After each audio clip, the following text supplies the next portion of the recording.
Ang totoong kulay ni Willie Revillame.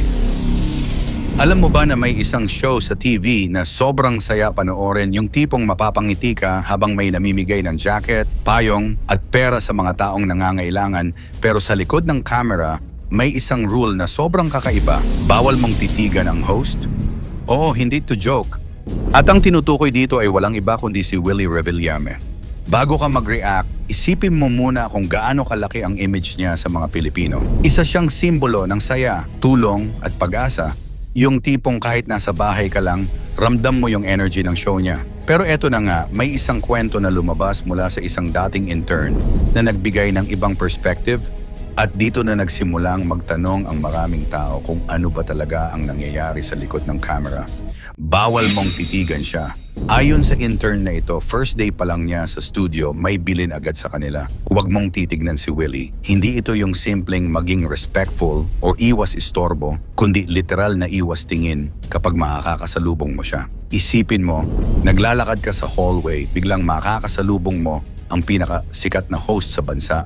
Pero imbes na normal kang tumingin o bumate, kailangan mong ibaba ang tingin mo sa sahig. At kung iniisip mong hanggang doon lang yon, mas lalo pang naging mabigat ang rule kasi ayon pa sa kanya, kapag nahuli kang tumingin o lumapit, hindi lang ikaw ang mapapahamak, pwedeng matanggal sa trabaho ang supervisor mo. Isang simpleng tingin, may katumbas na kabuhayan ng ibang tao. Ngayon, mapapatanong ka talaga, disiplina pa ba to o pangtakot na? Kasi sa totoo lang, magkaiba ang disiplina sa takot. Ang disiplina nagtuturo kung paano ka magiging mas maayos sa trabaho, pero ang takot, pinipigilan ka, kinokontrol ka, at minsan nawawala na yung respeto kasi napapalitan ng kaba. At kapag umabot sa punto na hindi ka na makatingin sa boss mo, parang may mali na sa sistema. Hindi rin naman ito totally bago kung pag-uusapan si Willie bilang host. Kung matagal ka nang nanonood ng kanyang programa, siguradong may mga clips ka nang nakita kung saan napapagalitan niya ang kanyang staff. Minsan habang live pa ang show. May mga pagkakataon pa nga na pati co-host ay nadadamay, tulad na lang ng naging issue nila Ethel Buba at Ate Gay, kung saan sa harap ng maraming tao ay direkta silang nasabihan na hindi professional. Yan ang gagawin mo sa akin, mag-isip ka. Ate Gay, binibigyan ka ng break. Magkaroon kayo ng utang na loob. Para sa ibang tao, baka normal lang yon dahil trabaho, pero kung ikaw ang nasa posisyon nila, kaya mo bang ngumiti at magpatuloy na parang walang nangyari? Ang mga controversy at pag-alis ng mga co-host, hindi lang yon, may mga moments din na tila nagiging personal ang dating ng mga reaction niya, tulad nung nainis siya dahil puro lalaki ang nasa paligid niya at nag-request ng female staff. Para sa iba, preference lang yon at walang mali siya, pero para sa iba, medyo off na. Lalo na kung nasa professional setting ka. Habang tumatagal, nahahati ang opinyon ng publiko. May mga nagsasabi na ganun talaga kapag leader ka. Kailangan mong maging strict para maayos ang trabaho at mataas ang kalidad ng output. Pero may iba ring nagsasabi na iba na yon, hindi na yon simpleng pagiging strict, kundi parang intimidation na. Mas lalo pang naging mainit ang usapan nang biglang mawala sa show ang ilang kilalang personalities tulad nina Herlene Hipon-Girl at Donita Knows. Walang malinaw na paliwanag kung bakit, kaya natural lang na magtanong ang mga tao kung may nangyari ba sa loob o kung nagkataon lang. Hindi natin alam ang buong kwento, pero kapag sunod-sunod ang umaalis sa isang environment, mahirap hindi mag-isip kung ano ba talaga ang situation sa loob. Pressure sa likod ng camera. Dagdag pa dito ang mga kwento na si Willie ay sobrang hands-on pagdating sa kanyang show. Hindi lang siya host, kundi parang director, producer, at quality control na rin. Tinitingnan niya ang camera angles, pinapakinggan ang audio, at sinisigurado na maayos ang flow ng bawat segment. Sa isang banda, magandang katangian ito ng isang leader dahil ipinapakita nito ang dedication at commitment sa trabaho. Pero sa kabilang banda, dito rin nagsisimula ang pressure sa mga taong nasa paligid niya. Kapag hindi nasunod ang eksaktong vision niya, dun na lumalabas ang tension. Isipin mo, kung ikaw yung nasa tech team, isang maling cue lang, pwede ka nang mapagalitan, isang maliit na error lang, pwede kang mapahiya. Kaya ayon sa ilang kwento, ang pakiramdam ng ibang staff ay parang araw-araw silang nasa exam. Kailangan laging alert, laging tama, at halos walang room for mistake. Dagdagan mo pa ng biglaang pagbabago sa schedule at sa mga plano ng show, kaya wala talagang stability. Parang lagi kang handa pero hindi mo alam kung kailan ka matatawag o kung kailan magbabago ang lahat. Ang kabilaang side, mga natutulungan. Pero para maging patas, hindi rin pwedeng baliwalain ang katotohanan na marami rin siyang natulungan. Hindi lang mga contestants ang nabibigyan niya ng tulong, kundi pati na rin ang ilang empleyado na nananatiling loyal sa kanya hanggang ngayon. May mga taong nagsasabing mabait siya sa personal at tumutulong kapag may nangangailangan, kaya para sa kanila, sulit ang pananatili sa ganitong klaseng trabaho. Dito nagiging komplikado ang lahat dahil hindi mo pwedeng tingnan ang situation sa iisang anggulo lang. May dalawang side na lumalabas. Si Willie na tumutulong at nagbibigay ng saya sa publiko and si Willie na mahigpit at minsan nakakatakot katrabaho. Kaya ang pinaka-importanting tanong ngayon ay saan ba dapat ilagay ang linya? Hanggang saan ang pagiging strict bago ito maging toxic? Kasi sa totoo lang, magkaiba ang discipline sa fear at magkaiba rin ang leadership sa pananakot.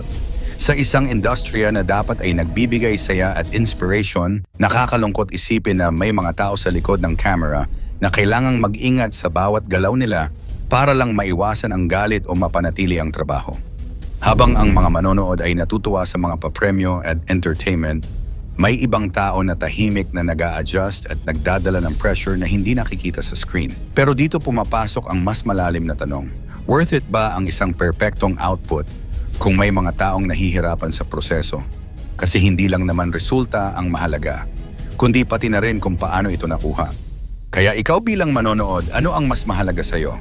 Isang show na maayos, pulido, at puno ng papremyo, o ang kaalaman na ang mga taong nasa likod nito ay nagtatrabaho sa isang environment na may respeto at maayos na trato?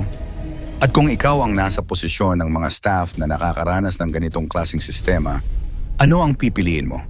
Mananatili ka ba dahil sa sweldo, stability, at opportunity? O pipiliin mo ang peace of mind kahit may kapalit na pagkawala ng trabaho? Hindi ito simpleng issue at wala itong madaling sagot. Pero isang bagay ang malinaw, mahalagang pag-usapan ang ganitong mga kwento dahil ito ang nagbibigay liwanag sa realidad na madalas ay hindi natin nakikita. Sa huli, ang tunay na tanong ay hindi lang tungkol kay Willie bilang isang host, kundi tungkol sa kung anong klaseng working environment ang dapat nating ituring na tama at makatao. Kaya ngayon gusto kong marinig ang side mo. Normal lang ba ito sa industriya? O panahon na para magbago ang sistema? Mga pinakamalalaking buhaya sa Pilipinas. Ang isa, umabot ang higit 6 na metro ang haba pero mas magugulat ka sa number 1 dahil napasok ito sa Guinness World Records. Panglima, Palawan Crocodiles. Sa Palawan, kilala ang lugar bilang tahanan ng mga ligaw na buhaya. Ayon sa mga ulat, may mga buhaya dito na umaabot sa humigit kumulang 3 hanggang 4 na metro ang haba. Kaya naman pinapaalalahanan ang mga residente at turista na maging maingat. Pang-apat, Agusan Marsh.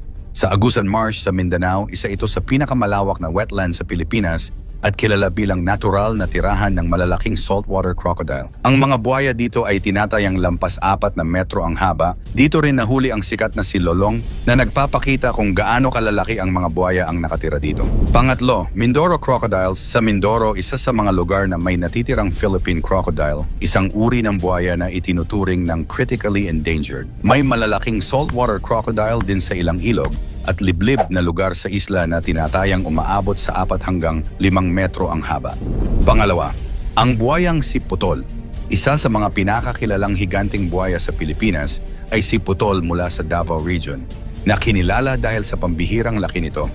Tinatayang umaabot si Putol sa humigit kumulang 6 na metro ang haba, na halos kasing laki ng isang pickup truck o van, kaya't isa ito sa pinakamalalaking buhayang nakita sa bansa. At ang number 1, si Lolong. Si Lolong ang kinikilalang pinakamalaking buhaya sa captivity sa buong mundo ayon sa Guinness World Records. May habang 6.17 metro at tumitimbang ng higit 1,000 kilo, kaya siya ang may hawak ng opisyal na record. Para mas maintindihan ang laki niya, kasing haba siya ng isang maliit na bus at halos kasing haba ng 4 hanggang 5 tao na nakahiga sunod-sunod. Nahuli siya sa Agusan del Sur noong 2011 at naging sikat hindi lang sa Pilipinas kundi sa buong mundo. Namatay si Lolong noong 2013, pinaniniwala ang sanhi nito ay stress at complications sa kanyang kalusugan habang nasa captivity. Grabe, malalaki pala ang mga buhaya sa Pilipinas. Pero tandaan, hindi lang sa ilog at latian may buhaya.